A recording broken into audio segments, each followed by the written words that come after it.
Big boss Malayalam season 7-ൽ നമ്മുടെ അഭിലാഷ് പുറത്താകാനുള്ള സാധ്യത വളരെ കൂടുതലാണ്. കഴിഞ്ഞ ആഴ്ചയും നമ്മൾ ഇതുപോലെ ആരാണ് പുറത്താവാനുള്ള ചാൻസ് എന്ന് പറഞ്ഞ് വീഡിയോ ഇട്ടിരുന്നു. ഇന്നും പറയുകയാണ് അഭിലാഷിന് വോട്ട് വളരെ കുറവാണ്.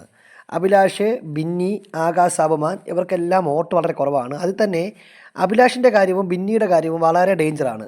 ഇന്നേ ദിവസം ഒരു എവിക്ഷൻ ഉണ്ടാവുകയാണെങ്കിൽ, ഇന്നല്ലെങ്കിൽ നാളെ ഒരു എവിക്ഷൻ ഉണ്ടാവുകയാണെങ്കിൽ നമ്മുടെ അഭിലാഷ് പുറത്താകാനുള്ള സാധ്യത കൂടുതലാണ്. അതിൻ്റെ കാരണം അഭിലാഷ് ആദ്യത്തെ ആഴ്ചകളിൽ അത്യാവശ്യം നല്ല ആക്റ്റീവായിട്ട് നിന്ന് ഗെയിം കളിച്ച പ്ലെയറാണ്. എന്നാൽ ഇങ്ങോട്ട് വന്നപ്പോൾ ഒരിയൽ സാബുവിൻ്റെയും ഷാനവാസിൻ്റെയും ഗ്രൂപ്പിൽപ്പെട്ട അഭിലാഷ് പറയുന്ന അഭിപ്രായങ്ങളും അല്ലെങ്കിൽ അഭിലാഷിൻ്റേതായിട്ടുള്ള രീതിയിലല്ല പുറത്തു വരുന്നത്, ആ ഗ്രൂപ്പിൻ്റെ പേരിലാണ്. അത് അഭിലാഷിന് വളരെ വലിയൊരു തിരിച്ചടിയായി. സ്വന്തമായിട്ടുള്ള ഒരു വ്യക്തിപരമായ അഭിപ്രായത്തിൽ നിന്ന് മാറി ഒരു ഗ്രൂപ്പിൻ്റെ അഭിപ്രായമായിട്ട് അഭിലാഷിൻ്റെ ശബ്ദം മാറിയത് അഭിലാഷിനെ പ്രേക്ഷകരിൽ നിന്ന് അകറ്റി എന്നാണ് മനസ്സിലാക്കുന്നത്. ഇപ്പോൾ വന്നിട്ടുള്ള 11 പേരിൽ ഏറ്റവും കുറവ് വോട്ട് നേടിയ ആൾ അഭിലാഷാണ്. ആ ഒരു അർത്ഥത്തിൽ അഭിലാഷ് ഈ ആഴ്ച ബിഗ് ബോസ് വീടിനോട്ട് വിട പറയാനുള്ള പോസിബിലിറ്റി വളരെ കൂടുതലാണ്.